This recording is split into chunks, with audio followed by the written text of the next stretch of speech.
Selamat siang Pak Un. Selamat siang. Selamat datang. Ye. Alhamdulillah kita bisa bertemu di angkringan Pak Un edisi yang spesial Pak Un. Karena hari ini tentu kita akan bicara tentang integritas Pak Un. Oke. Nah, masalah integritas ini kan memang tidak akan selesai kita bicarakan dan pasti akan banyak dimensi yang ada di sana. Betul. Nah, saya itu kemarin mendengar cerita tentang pengawal tahanan KPK Pak Un. Iya. Jadi pengawal tahanan KPK ini kan kita tahu ada kasus suap di tahanan KPK. Yeah. Kemudian ada satu cerita menarik seorang tahanan KPK itu pada saat dipanggil di pengadilan Pak. Dia cerita pada awalnya itu dia menolak untuk bekerja sama dengan mereka. Dan itu sudah berjalan lama Pak Un, sampai 2 tahun. Dan dia cerita di hadapan hakim bahwa kalau dia menolak itu saya punya konsekuensi. Katanya saya karena tidak mau bekerja sama dengan mereka, saya harus ditempatkan di tempat yang panas, di tempat yang nggak enak. Dan dia tetap bisa bertahan sampai 2 tahun, Pak. Tapi setelah itu, Pak, karena pertimbangan hal yang lain, akhirnya dia mulai kompromi dengan itu, Pak. Dan celakanya setelah 1 tahun kemudian, terungkaplah peristiwa itu di publik dan akhirnya dia harus mempertanggungjawabkan pidana, Pak. Jadi pada saat saya berpikir masalah integritas ini kan memang kita tidak tahu, Pak, kapan kita ujian akan integritas itu muncul dan bagaimana cara kita mempertahankannya itu Pak. Nah, menurut Pak Un ini sebenarnya kalau Pak Un kita lihat warna integritas itu kita analogikan warna Pak. Apakah integritas itu hitam dan putih? Atau integritas itu bisa juga berwarna abu-abu? Atau belang-belang? Atau belang-belang hitam putih atau pelangi? Atau pelangi Pak. Atau pelangi ya. Terima kasih itu tadi gambaran yang menarik ya, analogi yang menarik dan itu sangat spesifik gitu ya, sangat spesifik dan tentunya di setiap angle kehidupan kita itu kita memiliki memiliki godaan-godaan integritas yang berbeda-beda. Jadi antara satu orang dengan orang yang lain, jabatan tertentu dengan jabatan yang lain itu challenge-nya berbeda-beda gitu. Jadi orang yang jabatannya lebih tinggi tentunya challenge-nya akan lebih tinggi. Yang jabatannya ecek-ecek tentunya challenge-nya, tantangannya juga ecek-ecek. Itu kan ujian itu juga tergantung kepada kita. Ujian kepada para nabi juga sangat luar biasa. Karena yang diuji adalah para nabi. Kepada para wali juga akan luar biasa ujiannya itu. Nah, itu. Kemudian kalau menyinggung tadi pertanyaan mengenai warna integritas itu sebetulnya begini. Kalau saya boleh memberikan gambaran ya. Jadi kalau kita ketik di search engine itu di dunia maya, apapun search engine-nya kita ketik integritas, kemudian saya tertarik untuk yang ke gambar-gambar, pictures itu, images itu, gambar itu karena gambar itu lebih singkat dan kemudian tulisannya sedikit, tapi kemudian ada gambar gitu. Nah itu menarik kalau kita ketik gitu, integritas, images, integritas, pictures, kita pilih pictures. Beberapa yang menarik, salah satu adalah integrity is doing what is right even no one is watching. Jadi integritas itu adalah melakukan sesuatu yang benar meskipun tidak ada yang melihat. Itu meskipun kalau kita orang yang beragama ya pasti ada yang melihat, kita dan Tuhan. Gitu. Tetapi maksudnya ini orang lain. Kemudian gambar yang kedua, ada seseorang yang dia diikat tangannya, ditutup ke matanya, kemudian ditempelin pistol di kepalanya. Itu.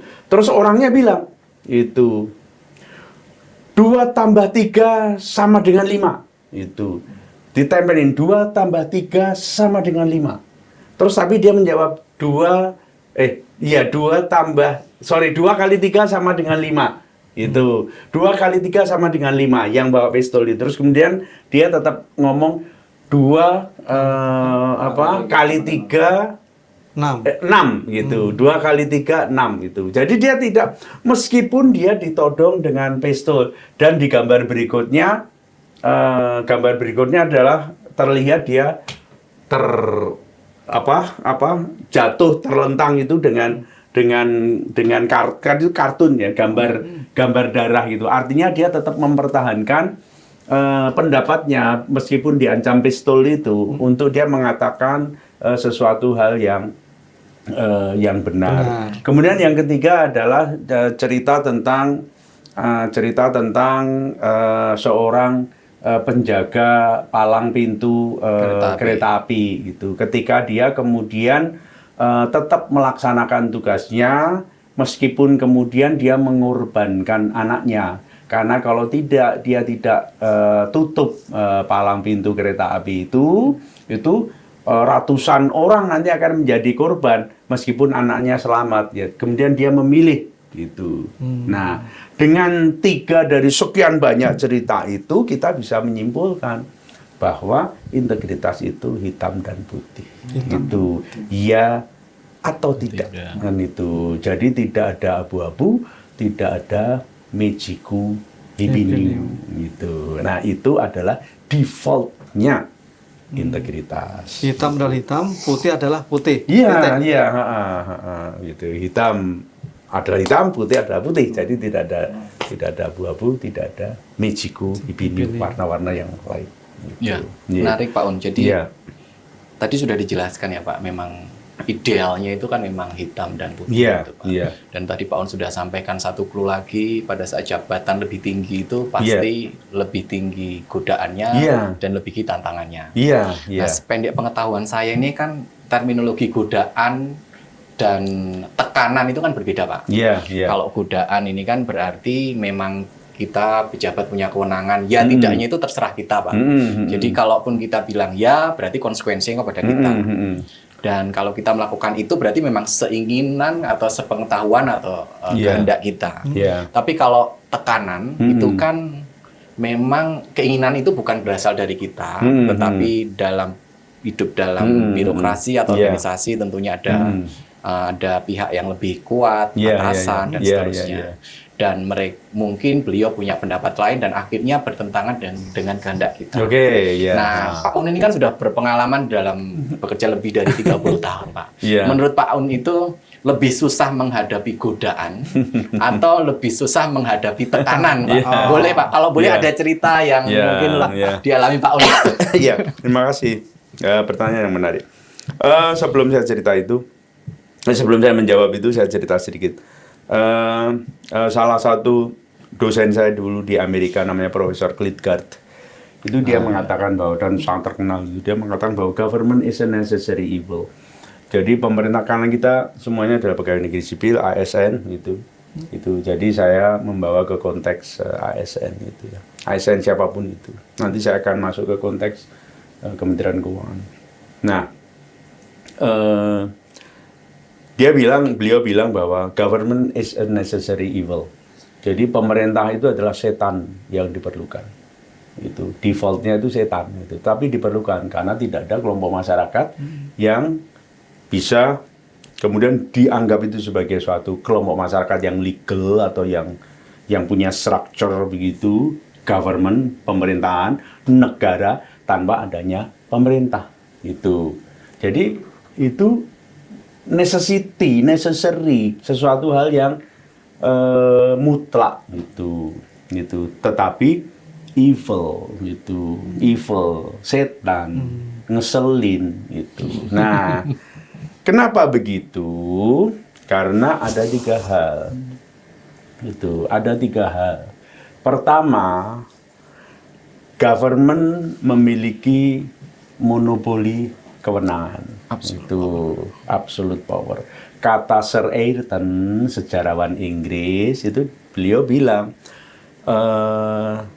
power tends to corrupt, absolute power absolutely corrupt.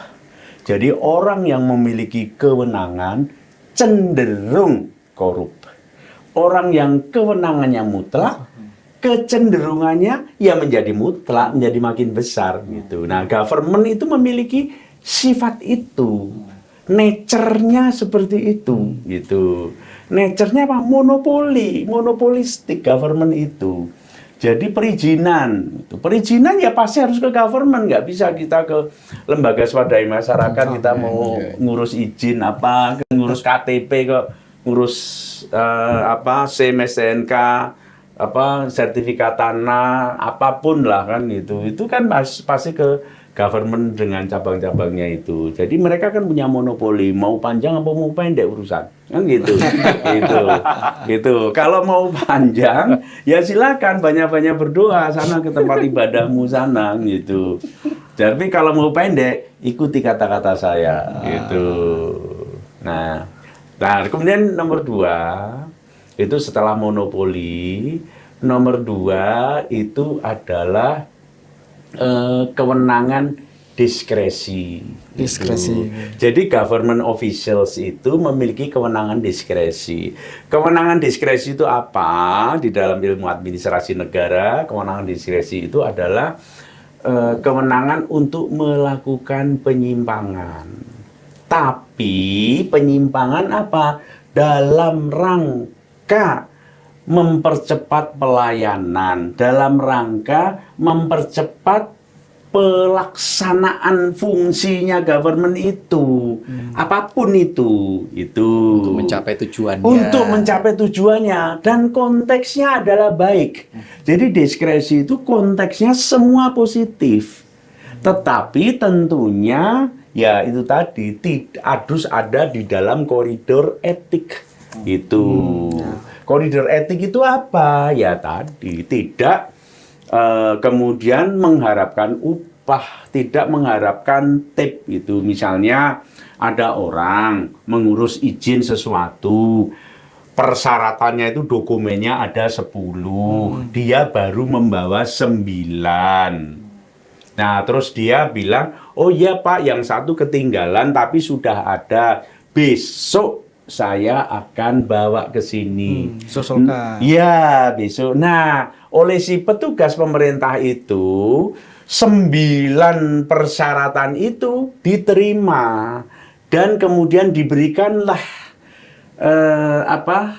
izin yang diperlukan, yang diminta itu diberikan karena apa? Keyakinan dari si petugas pemerintah itu bahwa dia benar-benar sudah punya, cuma tertinggal barangnya itu. Suratnya yang diperlukan ke-10 itu tertinggal. Jadi dia percaya, nih sudah sana pulang kan itu. Supaya apa? Supaya dia tidak bolak-balik itu. Supaya dia tetap bisa memberikan pelayanan dengan cepat. Monggo silakan udah sana tetap misalkan itu izin jualan atau apanya biar segera jualan. Nah, besok atau berapa hari kemudian dia datang. Ini Pak, kekurangannya. Oh ya, terima kasih. Udah pamit, salaman sudah pamit. Jadi si petugas pemerintah juga tidak pura-pura batuk ini. Pura-pura batuk kan itu, dikasih permen nggak mau dia.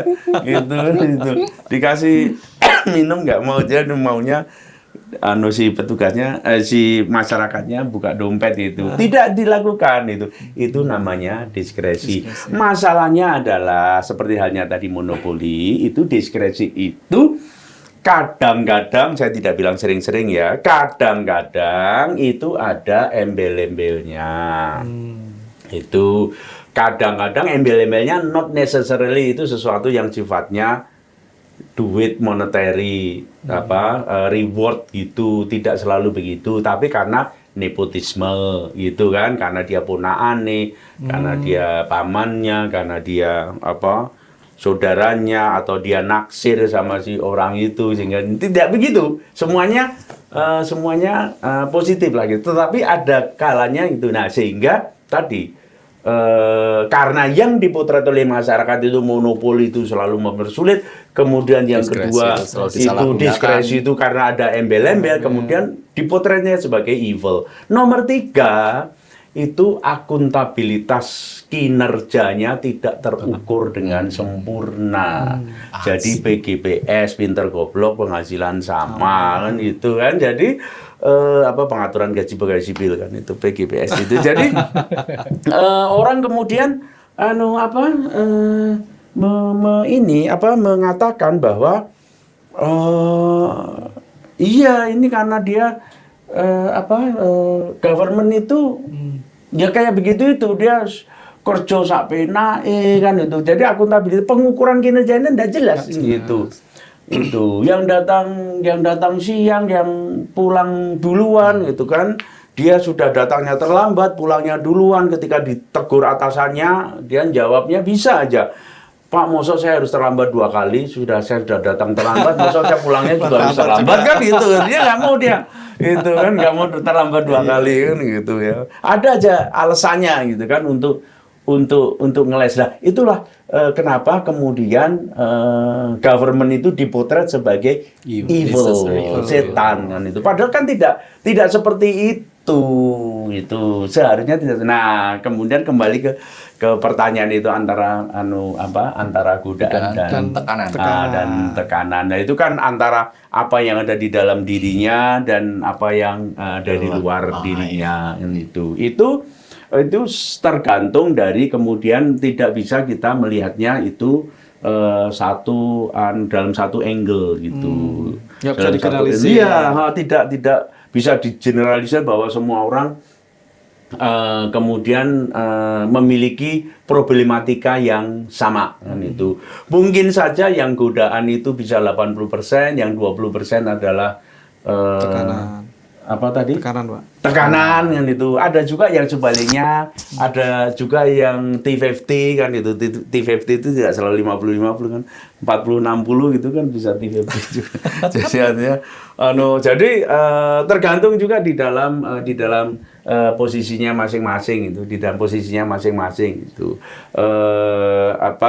Tergantung, tetap itu tergantung ya. Namun demikian, dua-duanya adalah benar itu sebagai challenge dari bagaimana seseorang atau sekelompok orang, kalau itu kantor, atau bangsa, kalau itu sebuah negara, menegakkan integritas. Dua-duanya mestinya itu tidak terjadi itu. Jadi godaan itu mestinya tidak pernah ada gitu. Terus kemudian tekanan itu mestinya tidak pernah ada. Yang nekan juga tidak mungkin akan nekan. Yang ditekan juga dia, ini sudah aturannya begitu kok nggak ada di tekanan gitu. Nah, harusnya sih tidak begitu. Tetapi memang di dalam praktek hal itu masih bisa saja terjadi, dan itu kemudian makanya kemudian indeks persepsi anti korupsi itu ada ranking-rankingnya dari ranking 1 sampai ranking 179 itu ada, nilai-nilainya ada dari nilainya 100 sampai dengan nilainya 14 itu ada. Nah, itu antara lain kemudian secara kualitatif, generik, global, tadi 2 hal itu. Tapi kemudian lembaga-lembaga tertentu itu, kalau saya boleh merek, OECD misalkan, mereka punya standar namanya ease of doing business. Di antaranya adalah integritas. Kemudian masyarakat transparansi internasional, dia punya indeks persepsi anti korupsi. Itu yang sudah pasti itu bicara mengenai integritas. Tidak hanya ansi soal colong jupuk dol tinuku soal duit, tapi soal bagaimana kita memberikan pelayanan gitu. Nah, nanti kita bisa diskusi lebih jauh tentang itu. Izin Pak, idealnya kan berarti tadi antara godaan dan tantangan itu tekanan. Harusnya nggak ada nih kondisi harusnya nggak ada. Namun jika di kondisi real kan tidak mungkin hilang sama sekali. Betul. Iya. Berarti kalau benar nggak Pak, kalau saya menyampaikan bahwa sebenarnya godaan itu kita atur, nggak perlulah kita mau menciptakan situasi yang menimbulkan godaan. Sesuatu itu bisa kita jangan menggoda dan jangan memancing digoda kan itu. Iya. Jangan memancing digoda. Kalau ditekan ini kan dari luar nih, kita nggak bisa kendalikan seutuhnya.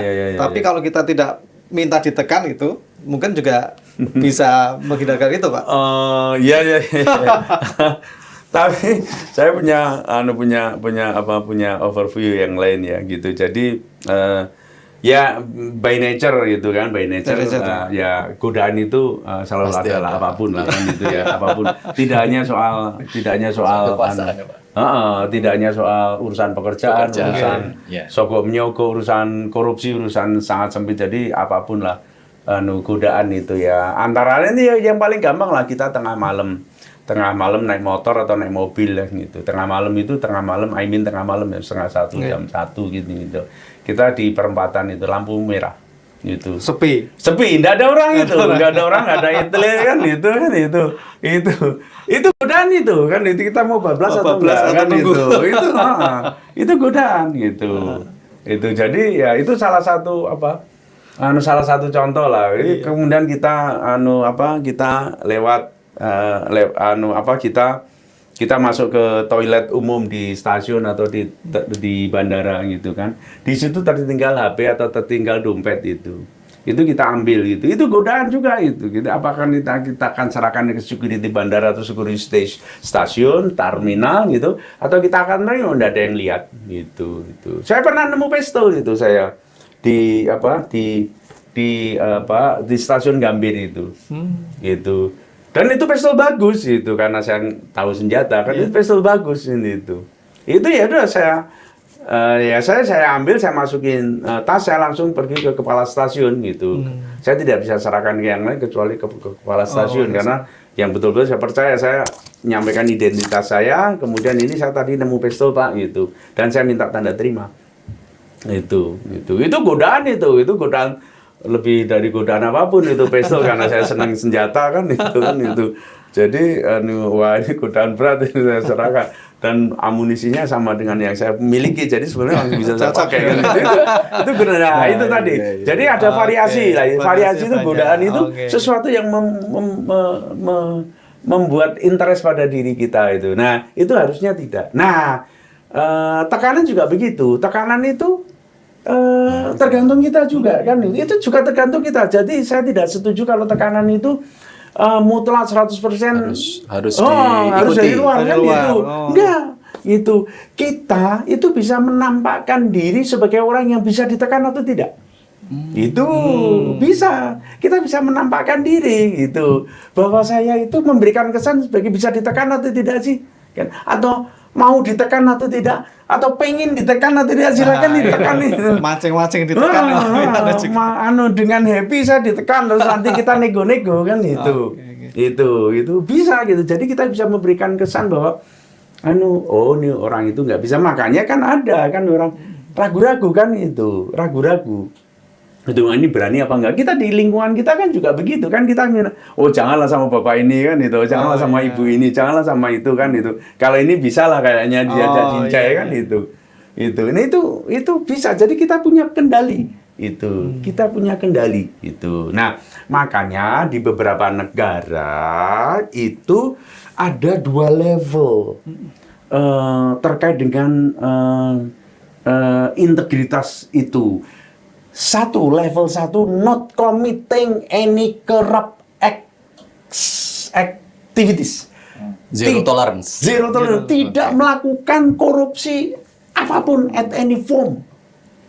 Nomor 2 itu not being seen as acting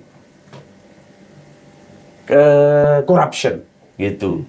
Jadi pertama tidak melakukan korupsi at any form dalam bentuk apapun. Yang kedua tidak terlihat seperti melakukan korupsi. Tidak terlihat itu.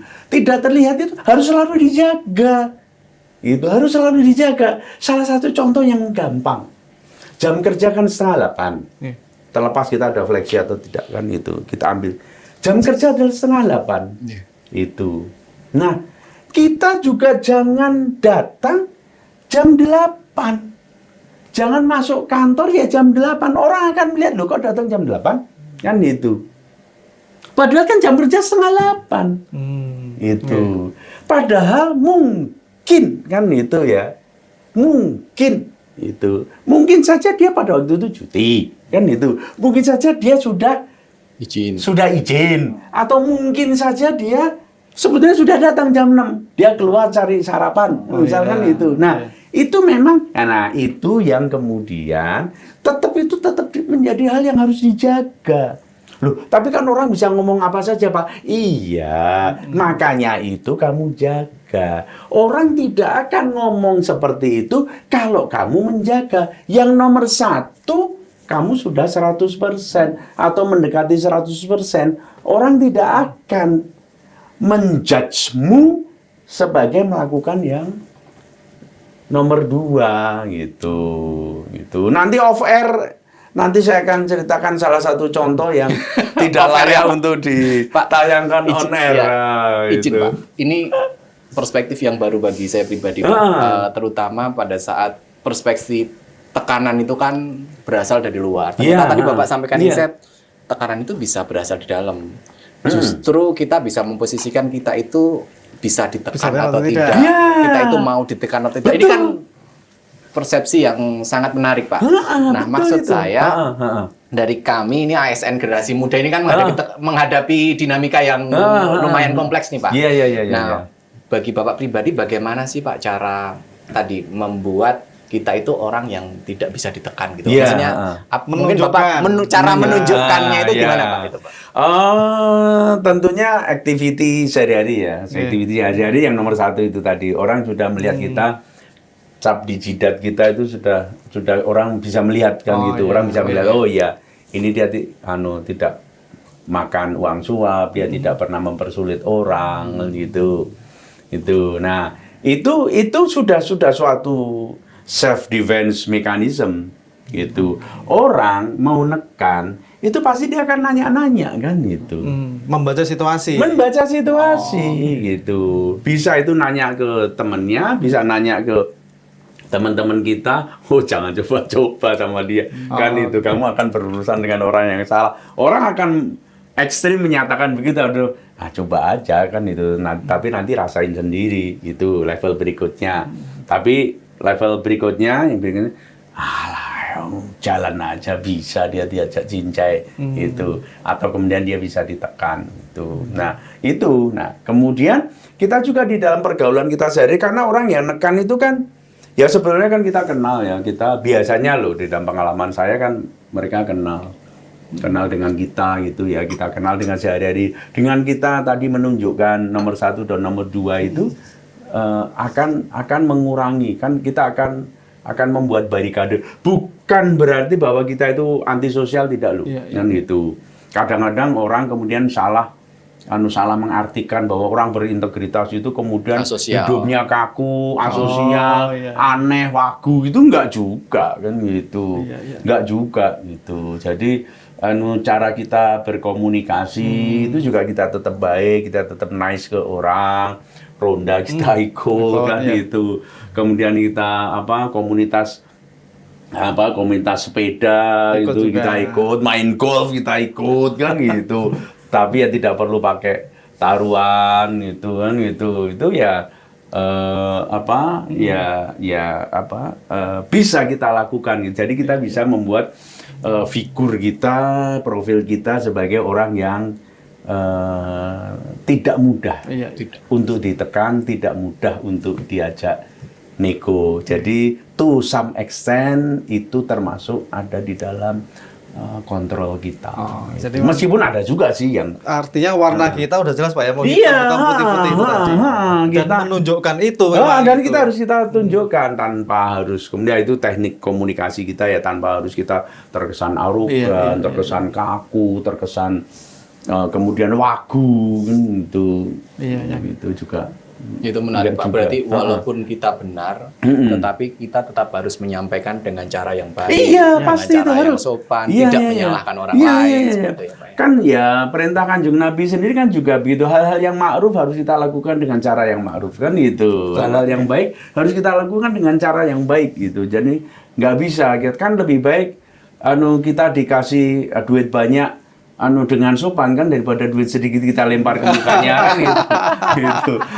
Jadi kita ngasih sedekah ke orang kan juga kita akan harus menyampaikannya dengan baik, enggak boleh kita dengan dilempar ke mukanya kan juga orang juga akan marah juga, padahal kan tujuannya baik ya, kita ngasih orang tapi izin terakhir Pak, berarti kalau saya bawa ke istilah di audit ada independensi itu in fact dan in appearance Pak. Oke. In fact, secara fakta memang kita begitu dan secara menampakkannya juga memang kita tidak. Cocik. Itu betul, itu berarti saya tidak sebut nama negaranya, yaitu negara itu kan dia pakai 2 level itu ya, Tak kira dengan prinsip audit itu ya, in fact dan in appearance. Ya. Okay. Kalau di hukum pendekatan jadi dua Pak, pendekatan formal dan pendekatan material. Formal dan material. Pak, berhubung ini kan memang tidak akan habis ya Pak kalau kita bicara integritas. Jadi harapannya apa yang kita sampaikan ini, wejangan Bapak, beberapa insight dari Bapak sungguh sangat menarik. Semoga ini bisa menjadi pelajaran buat kita semua. Inspirasi kata kita semua. Inspirasi menjadi pengingat dikala kita lemah. Semoga ini bisa bermanfaat Pak. Dan harapannya kita masih ada sesi berikutnya lagi. Oke, amin insya Allah. Ini kalau boleh saya menambahkan ini ya. Jadi integritas ini sesuatu yang layak kita perjuangkan. Anti corruption measures sesuatu hal yang layak kita perjuangkan karena banyak hal itu nanti akan tergantung dari itu gitu. Jadi kemakmuran bangsa itu tergantung juga dari level integritas itu. Kemudian kemajuan olahraga nggak usah jauh-jauh itu juga tergantung juga dengan ada kaitannya dengan level integritas itu. Tidak titip pemain untuk jadi anggota yang diajukan untuk maju ke hanya karena dia anaknya pejabat kemudian nggak begitu pintar tapi dia diloloskan itu kan bagian dari pelanggaran integritas yang nanti akan mengurangi prestasi olahraga suatu bangsa. Demikian juga dengan kemajuan pendidikan. Jangan lupa bahwa Indonesia itu termasuk yang paling tinggi cheating akademiknya gitu. Cheating akademiknya itu Indonesia termasuk yang paling tinggi itu. Kan itu kan mestinya kan menjadi tamparan kita semua. Sementara kan dunia pendidikan kan harusnya kan free dari hal-hal seperti itu. Dan itu kita bisa mulai dari keluarga gitu. Bapak Ibu itu juga bisa memberikan contoh sehari-hari aja. Seperti misalkan bapaknya atau ibunya, bapak dan atau ibunya ada di rumah, kemudian ada tamu datang, anaknya datang, ayah bunda itu ada tamu, ada Pak RT datang, gitu, kayaknya mau nagih iuran itu, bilang ya nak ya, ayah bunda nggak ada kan itu bohong nih, itu ngajarin bohong kan itu. Nah hal-hal seperti itu gitu, demikian juga dengan pendidikan-pendidikan yang lain, antri dan lain sebagainya itu part of integrity karena orang yang datang pertama first come first serve itu nyela antrian, kemudian citing-citing, nerobos lampu merah, kemudian sen kiri belok kanan itu termasuk juga pelanggaran integritas juga, ngambil di lajur kanan kita tengah malam cheating itu. Nah, itu juga kita harus mulai dari diri sendiri masing-masing. Kita tidak perlu menunjuk orang lain, tidak perlu, kita mulai saja dari diri kita sendiri. Jadi kita membangun island of integrity itu. Nah, island integrity itu apa? Ibda binafsi, dimulai dari diri kita sendiri. Dari hal yang paling kecil dan saat ini juga. Nah, kira-kira itu sebagai closing. Terima kasih banyak, Pak. Oke.